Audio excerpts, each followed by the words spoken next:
عبرت کی آنکھیں اندھی نہ ہوں تو جہاں میں ہے عبرت کے ہر سو نمونے. بہت اللہ نے عبرت کی چیزیں دنیا میں رکھی ہیں.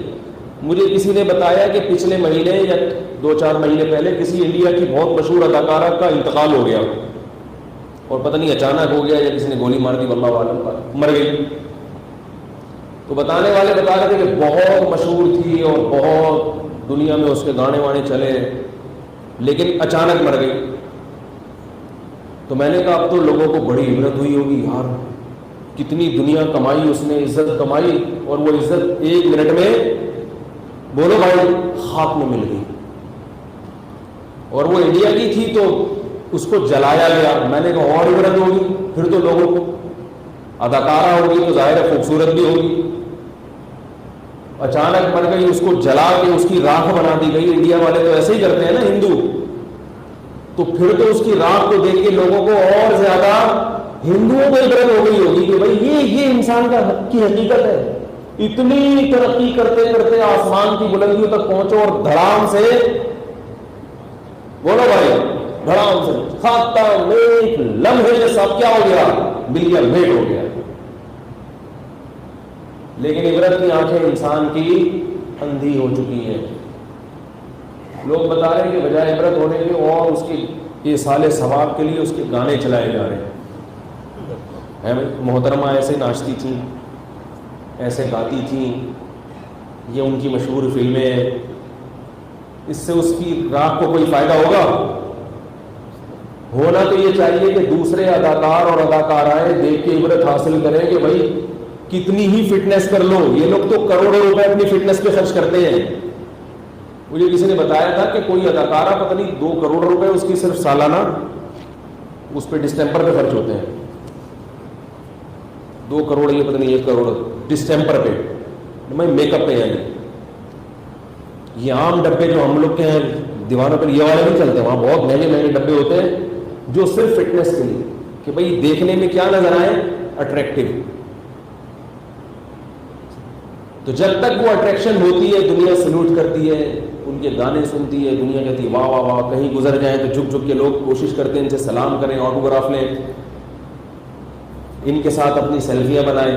اب بناؤ نا اس راک کے ساتھ اپنی سیلفی ہے بھائی. اب اس سے وہ مر گئی تو بغل گیر ہو نا اس سے. جو جنازہ جب پڑا ہوا ہے تو بولو نا کہ میں اس کی فلمیں بڑے شوق سے دیکھتا تھا, میں بھی اس کے ساتھ ہی لیٹوں گا, مجھے بھی قبر میں اس کے ساتھ لے کے جاؤ. سب کہتے ہیں بھائی نہیں نکالو اس کو, یار نکالو. اور مسلمانوں کی تو کم عبرت ہوتی ہے, ان کے یہاں تو زیادہ عبرت ہونی چاہیے. ہم تو پھر بھی عزت سے نہلا کے مردے کو کفن پہنا کے جنازہ پڑھ کے دفن کر دیتے ہیں. غیر مسلموں کے ہاں تو میت کا عجیب ہی حال ہوتا ہے. ان کے تو بہت خطرناک, جب جلانے کا منظر میں نے یوٹیوب پہ دیکھا, بعض مردے جو ہندو لوگ جلاتے ہیں تو اتنا وحشتناک منظر. اس پہ نیچے کسی کے کمنٹس تھے الحمدللہ علی نعمت الاسلام. ہندو جو جلاتے ہیں نا یوٹیوب پہ میتیں, وہ ہیں ان کی کہ وہ میت کو جلاتے کیسے. تو نیچے ایک عربی نے کمنٹ کیا الحمدللہ علی نعمت الاسلام, تمام تعریفیں اس اللہ کے لیے جس نے ہمیں مسلم بنایا. اپنے باپ اپنی ماں کے ساتھ ایسا وحشیانہ عمل کرنا, اس کو اپنے سامنے جلا دینا. انسانی لاش کا بھی تو کوئی اکرام ہوتا ہے, کوئی انسان ہے, وہ جانور تھوڑی ہے. تو عبرت ہونی چاہیے, مگر عبرت کے اس موقع پر عبرت بولو بھائی نہیں ہوتی, اور بغاوت پھیلتی ہے. لوگ ان کی تعریفوں میں زمین آسمان کے قلابے ملاتے ہیں. اسی وجہ سے یاد رکھو اسلام میں کسی غیر مسلم کے لیے مرنے کے بعد دعا کرنے کی اجازت بولو بھائی نہیں ہے. دنیا میں اس کے لیے دعا کر سکتے ہو, زندگی میں مر گیا تو دعا کی اجازت نہیں ہے. اللہ کہے گا کہ اس نے ساری دنیا کو خوش کیا مگر مجھے خوش نہیں کیا. یہ میرے پاس آیا ہے تو اس کو سب سے بڑی سزا یہ کہ اس کے لیے دعا کی اجازت نہیں ہے. یہ باغی ہے تاکہ جب تک غیر مسلم زندہ ہے امکان ہے کہ توبہ کر لے گا, اس لیے آپ اس کو برا بھلا مت کہیں. مر گیا اب نہیں, بغیر توبہ کے چلا گیا تو اللہ نے کسی کو 40 سال مہلت دی, کسی کو 50 سال, کسی کو 60 سال. ساری زندگی ساری دنیا کا خیال, مگر جس نے پیدا کیا اس کے لیے کیا کیا؟ آپ نے اس پر ایمان ہی نہیں تھا, کرتے کیا آگے اس کے لیے. عبرت کی بات ہے، اللہ عبرت کا نشان بنا دیتے ہیں، مگر افسوس کہ ہمارا جو میڈیا ہے نا، میڈیا وہ تو ظاہر ہے عبرت کی بات۔ میں بہت حیران ہوتا ہوں کہ پہلے ہمیں یاد ہے بچپن میں کسی میت کو جنازے کی چارپائی میں جب قبرستان لے کے جاتے تھے نا، دل میں ایک عجیب سی وحشت ہوتی تھی، لوگ چپ ہوتے تھے، ہلکا ہلکا ذکر کر رہے ہوتے تھے، سوچ رہے ہوتے تھے کل ہم بھی اس چارپائی پہ لیٹے ہوئے ہوں گے، آج ہمارا یہ بھائی یا بہن دنیا سے گئی ہے، کل ہمارا نمبر ہے۔ اب ایسا نہیں ہوتا،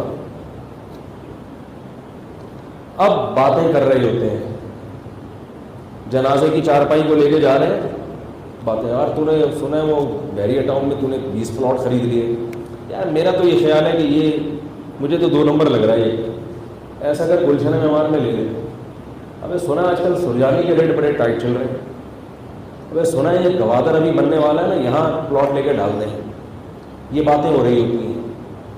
اللہ بتا رہے ہیں کہ تو بحریہ پورا ٹاؤن، بحریہ ٹاؤن بھی خرید لے نا، جو بحریہ ٹاؤن کا مالک ہے نا وہ بھی کل اسی چارپائی کے اوپر بول دیا کرو بھائی میں آپ کے لاشعور میں ڈالنا چاہ رہا ہوں یہ چیزیں، میں اپنے لیے بھی کہہ رہا ہوں یہ باتیں کہ مجھے بھی اللہ سمجھ دے،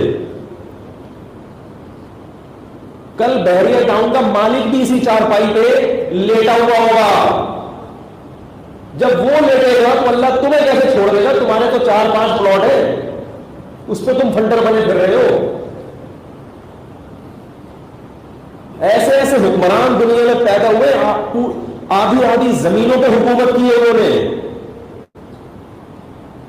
تھوڑے دنوں کے بعد وہ بھی کہاں کے لیٹ گئے؟ بولو نا یار، چارپائی بھی لیٹ گئے۔ یہ جو بے حیائی کا طوفان ہماری سوسائٹی میں پھیل گیا ہے، ٹک ٹاک پہ لڑکیاں بے غیرت بن چکی ہیں، کوئی باپ پوچھنے والا نہیں، کوئی بھائی پوچھنے والا نہیں۔ پہلے شادی بیاہ میں ناچ گانے ہوتے تھے، بھنگی چمار قسم کے لوگ، ان کی عورتیں ناچتی تھیں، لوگ برا سمجھتے تھے کہ یہ بھنگیوں کا خاندان ہے، ان کی عورتیں مردوں کے سامنے ناچتی ہیں، میراثی ہیں، ڈھولکی ہیں، خاندانی لوگ نہیں ہیں۔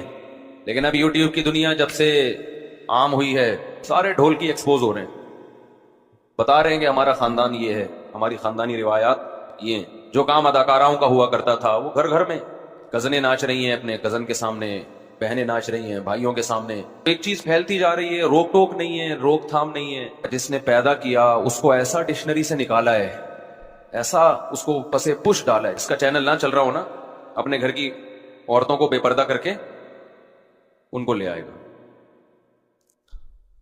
ایک بہت بڑی بھول انسان سے ہوتی ہے، طریقہ غلط ہے اپنی بیویوں کو یوٹیوب پہ لے کر آنا، اپنی جوان بیٹیوں کو یوٹیوب پہ لے کر آنا، یہ پیسہ کمانے کا صحیح طریقہ نہیں ہے بھائی، اس کو غیر اخلاقی حرکت ہے، اس کو